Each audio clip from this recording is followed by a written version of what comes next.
93 itu era yang sangat keras, yang Orde Baru sangat keras karena waktu itu juga penentangan terhadap Soeharto juga sangat menguat. Nah, maka kemudian Anies menegosiasi. Nah, yang terjadi adalah demonstrasi itu yang semula penuh ketegangan, kemudian diperbolehkan, oke, Anda boleh keluar dari kampus UGM, tapi harus tertib. Jadi dikawal polisi, dikasih truk, dan kemudian, tapi di sepanjang jalan Anies tetap bisa berpidato. Rekam jejak ngeri Yohanes Baswedan dengan cendana. Ditulis oleh Manuel dari SeaWorld.com. Ini teman-teman saya pas 98 waktu Pak Rigras di sini, saya waktu itu dari Amerika, lagi kuliah. Saya waktu itu di Washington sama Novel, kita demo, ya bikin demo juga. Persis seperti di sini.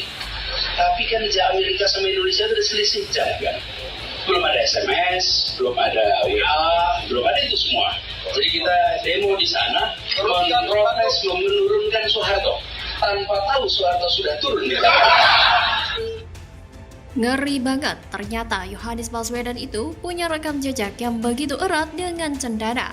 Pada tahun 1998 saat negara dan rakyat ini sedang berjuang di jalanan berhadapan dengan rezim Orde Baru yang di bawah pimpinan Soeharto. Kita melihat ada foto-foto Yohanes Baswedan yang sedang ada di istana dengan para elit cendana.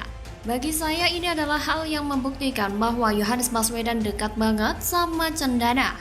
Padahal kita mengetahui bahwa selama ini Yohanes Baswedan dicap sebagai orang yang progresif dan memiliki pandangan yang dianggap moderat.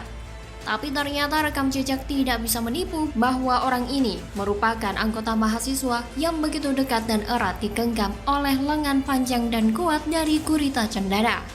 Padahal yang pernah dibicarakan sebelumnya oleh mantan komisaris utama yang sudah dipecat itu, pendukung Mumun, Immanuel Ebenezer, mengatakan bahwa Yohanes Baswedan itu aktivis. Saya nggak ngerti aktivis dari mana, padahal secara rekam jejak, foto-foto pun mengatakan bahwa Yohanes Baswedan adalah aktivis cendana. Tipe orang-orang yang dekat dengan cendana adalah berani menghalalkan segala cara untuk melakukan tindakan dan mendapatkan apa yang ia inginkan. Saya menduga Yohanes Baswedan ditunggangi oleh cendana dan ada misi di belakang keterpilihan orang ini dari Partai Nasdem. Kemungkinan besar mafia minyak dan tambang bancakan menjadi donaturnya. Barisan sakit hati terhadap Presiden Joko Widodo sudah ada dalam satu barisan mendukung Yohanes Baswedan. Yohanes Baswedan ini kelihatan banget mudah disetir dan ketika dia jadi RI 1, dia akan menjadi boneka cendana. Kita juga tahu bahwa orang ini memiliki kedekatan dengan Intel dari Amerika. Selain itu, dia juga dekat dengan bos-bos Sembilan Naga yang dianggap menjadi sosok yang ditakuti di negara ini. Bayangkan jika dia jadi RI 1, akan banyak keputusan presiden yang dibatalkan demi membayar utang-utangnya. Sudah jelas 50 miliar dari Sandiaga Uno dibongkar langsung oleh sang pemberi utang. Menjadi aktivis cendana memang enak karena tidak akan kepanasan dan tidak akan kehujanan apalagi mendapat peluru nyasar. Seperti mahasiswa-mahasiswa yang ada di Trisakti saat demo 1998. Katanya sih ada yang mengatakan bahwa undangan Yohanes Baswedan datang dari istana saat itu sebagai pelajar Indonesia yang mendapatkan beasiswa di Universitas Amerika. Tapi, lagi-lagi saya nggak mau peduli dengan hal itu, karena memang dia sebenarnya boleh saja jadi orang yang berprestasi, tapi kalau udah diundang sama Orde Baru, saya rasa itu merupakan sebuah bukti kuat bahwa orang ini dekat banget sama cendana. Ternyata, Yohanes Baswedan ini merupakan remah-remah peninggalan Orde Baru. Kalau memang benar bahwa dia dekat dengan cendana, maka dia jelas bakalan pro terhadap Amerika yang sempat mendapatkan mayoritas saham di Freeport, Papua. Dan saya yakin orang ini jika kampanye akan membawa-bawa isu Papua. Karena memang sudah ada alat-alat politik dari para pengempuk kepentingan untuk membawa isu Papua ke dalam ranah internasional yang dianggap harus lepas dari Indonesia. Orang ini gak ada yang bisa dipegang, termasuk janjinya. Bagaimana kalau menurut Anda? Dari Presiden Soeharto, kita bisa melihat seorang figur yang stabil, tidak emosional. Bisa jadi kita setuju atau tidak setuju dengan kebijakannya, tapi pendekatannya adalah pendekatan seorang yang sangat stabil. Saya rasa Jakarta juga membutuhkan orang yang stabil. Saya sering dapat pertanyaan itu, Pak, apakah kualitas demokrasi kita menurun? Saya rasa kualitas demokrasi kita itu tidak menurun. Tetapi orang-orang yang tidak komit pada demokrasi sekarang lebih berani untuk mengungkapkan pikirannya. Publik merasa kasihan dengan pendukung Anies. Usai Nasdem beri sinyal Mahfud MD untuk jadi cawapres, Mahfud MD aja pernah dituding Anies merubah konstitusi. Masa mau dijadikan cawapres? Kan aneh. Ditulis oleh tim redaksi jurnal, dikutip dari berbagai sumber. Jadi begini, dia bilang, Prof, saya mau mendukung Anies. Oh silakan, hak Anda mendukung. Kalau ada yang menghalangi, tanyakan ke dia. Kalau ada yang menghalangi Anda mendukung Anies, lapor ke saya. Gitu. Bahkan saya tugaskan Anda, carikan Anies dapat tiket. Biar demokrasi ini hidup. Itu kata saya kepada Anda nih. Tapi saya tidak mendukung Anies. Kalau ada yang meminta Pak Mahfud menjadi cawapres salah satu bakal calon presiden nih, diterima atau enggak? Saya sekarang belum berpikir, hidup itu mengalir aja. Di depan kita nih ada banyak aliran, kita mau milih yang mana, yang penting konsisten aja. Publik merasa kasihan dengan pendukung bakal capres Anies Baswedan setelah Nasdem memberi sinyal Menko Polhukam Mahfud MD menjadi calon wakil presiden. Hal ini disampaikan warganet dengan akun Twitter @lapen_moka78. Menurutnya ada dua pihak yang harus dikasihani atas pemasangan Mahfud MD dengan Anies Baswedan. Pertama, Ketua Umum Partai Demokrat Agus Harimurti Yudhoyono karena tidak menjadi cawapres, dan kedua, para buzzer atau pendukung Anies Baswedan lantaran pernah menghina Mahfud MD.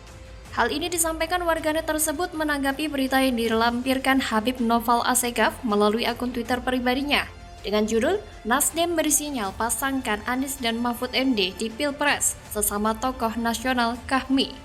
Melansir dari Kompas TV, Ketua DPP Partai Nasdem bidang media komunikasi publik, Charles Meikansyah, memberikan sinyal pemasangan Anies Baswedan dengan Mahfud MD di Pilpres 2024.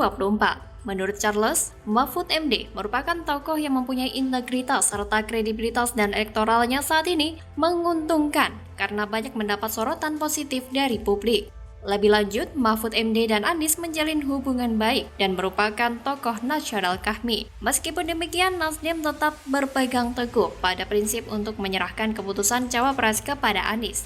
Tapi Mahfud MD merespon soal wacana dirinya diberi sinyal sejumlah pihak jadi cawapres di Pilpres 2024. Ia pun hanya menjawab singkat, upaya perjodohan itu bagian dari demokrasi. Menurutnya, upaya menjadikan dirinya cawapres merupakan bagian dari bunga demokrasi. Jika diperhatikan, jawaban Mahfud MD adalah jawaban sebagai negarawan yang menjunjung tinggi demokrasi di negara ini. Tapi fakta bahwa Mahfud MD bersedia menjadi cawapres Anies masih diragukan. Terlebih Anies sendiri pernah menyindir di acara silaturahmi dan dialog kebangsaan tokoh Kahmi. Anies bilang ada menteri koordinator atau Menko yang mau mengubah konstitusi Indonesia. Oke, kita perjelas dulu. Ada 4 Menko saat ini, Menko Polhukam Mahfud MD, Menko Perekonomian Erlangga Hartarto, Menko PMK Muhadjir Effendi, dan Menko Kemaritiman dan Investasi Luhut Binsar Panjaitan. Kira-kira Anies senggol yang mana? Saya punya gambarannya, dan saya rasa kalian juga udah tahu. Cluenya kalau menurut pengalaman saya mungkin ya, kemungkinan karena Menko yang dimaksud sempat menyenggol soal kasus kebakaran depo Pertamina Pelumpang. Dia pernah bilang pihak yang kasih izin warga untuk tinggal di sekitar depo juga bertanggung jawab. Anies nggak berani nyebut Menko yang mana, yang mau mengubah konstitusi. Anies bilang dia nggak bisa bayangin petinggi negeri ini mengatakan ingin mengubah konstitusi secara terang-terangan. Dulu biasanya Anies cuma menyindir lewat kode halus, tapi kali ini kodenya keras, langsung nyebut Menko. Bukan menyebut pihak, oknum, menteri, atau orang istana atau yang lain. Bayangin, langsung nyebut Menko. Orang-orang pasti mikir ada 4 Menko, jadi lebih gampang nebak siapa yang lagi diserang Anies. Dan salah satu Menko yang minta pertanggungjawaban ialah Mahfud MD. Dan sekarang Nasdem malah ingin menggabungkan Mahfud MD dengan Anies. Saya yakin Mahfud MD tidak akan mau menjadi cawapresnya Anies. Lagian, Mahfud MD sudah tegas tidak sudi mendukung Anies. Jangankan didukung, justru orang seperti Anies yang harus dilawan. Justru pendukungnya itu yang harus dilawan karena ada yang intoleran dan mau ngacak-ngacak negara ini. Kelompok haus kekuasaan yang rela membuat kegaduhan tapi merasa seperti pahlawan suci tanpa dosa. Bagaimana kalau menurut Anda?